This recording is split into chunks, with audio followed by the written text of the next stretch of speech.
ఆధ్యాత్మిక తరంగాలతో పులకించే పొన్నూరును అవినీతి ధూళి కమ్మేసిందా? పార్టీ అధికారంలోకి రావటంతో అధికార పార్టీ నాయకుల అవినీతికి అంతే లేకుండా పోయిందా? గత ప్రభుత్వంలో కొనసాగిన అవినీతి అక్రమ దందాలు కూటమి ప్రభుత్వంలోనూ కొనసాగుతున్నాయా? అసలు పొన్నూరులో ఏం జరుగుతోంది? నియోజకవర్గ ప్రజలు ఏమంటున్నారు?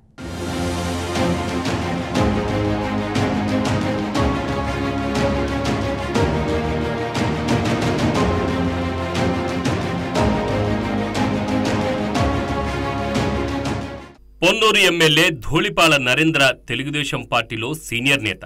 పొన్నూరు నుంచి 7 సార్లు పోటీ చేసి 6 సార్లు గెలుపొందారు. రాజకీయాల్లో అంత సీనియారిటీ ఉన్నప్పటికీ ఆ అనుభవాన్నంతా అభివృద్ధిలో చూపిస్తున్నారా అంటే కాదని అంటున్నారు నియోజకవర్గ ప్రజలు.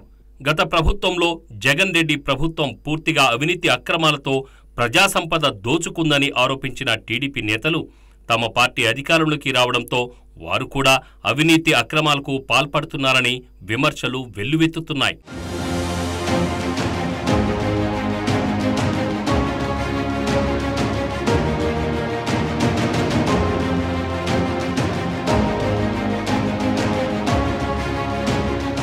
ధూళిపాలపై గతంలో అనేక ఆరోపణలున్నాయి. సెటిల్మెంట్లు, దందాలు, భూ కబ్జాలతో పాటు అక్రమ మైనింగ్కు పాల్పడ్డారని కేసులు నమోదయ్యాయి. తుళ్లూరు మండలం అనంతవరం పంచాయతీ పరిధిలో మెటల్ సరఫరాకు ప్రభుత్వం అనుమతులు ఇస్తే వాటిని అడ్డం పెట్టుకుని ప్రైవేట్ వ్యక్తులకు విక్రయించారనే టాక్ ఉంది. లింగాయపాలెం, పెనుమాక సహా వివిధ ప్రాంతాల్లో జరిగిన ఇసుక అక్రమ తవ్వకాల్లో సోదరుల పాత్ర ఉందనే ఆరోపణలున్నాయి.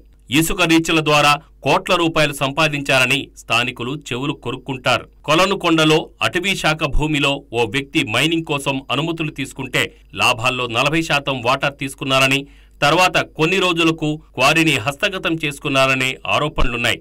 ఆత్మకూరు చెరువులో 80 ఎకరాల్లో గ్రావెల్ లీజుదారుడిని బెదిరించి దాన్ని తీసుకున్నారని వైసీపీ నేతలు బాహాటంగానే విమర్శించారు.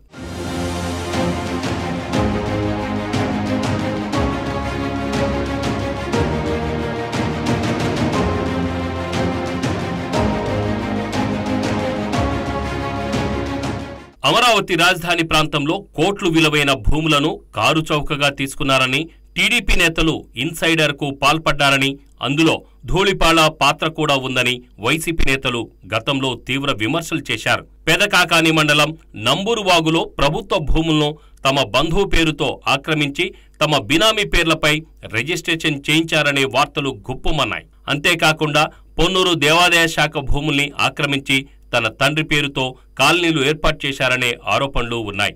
అవినీతి అక్రమాలను సహించనని ముఖ్యమంత్రి చంద్రబాబు పదే పదే చేస్తున్న ప్రకటనలకు భిన్నంగా పొన్నూరులో పరిస్థితులు ఉన్నాయని సొంత పార్టీ నేతలే చెప్తున్నారు. మరి వైసీపీ నేతల అక్రమాలను ప్రశ్నించిన ధూళిపాల తనపై వస్తున్న అవినీతి ఆరోపణలు తప్పని నిరూపించుకుంటారా లేదా వేచి చూడాలి.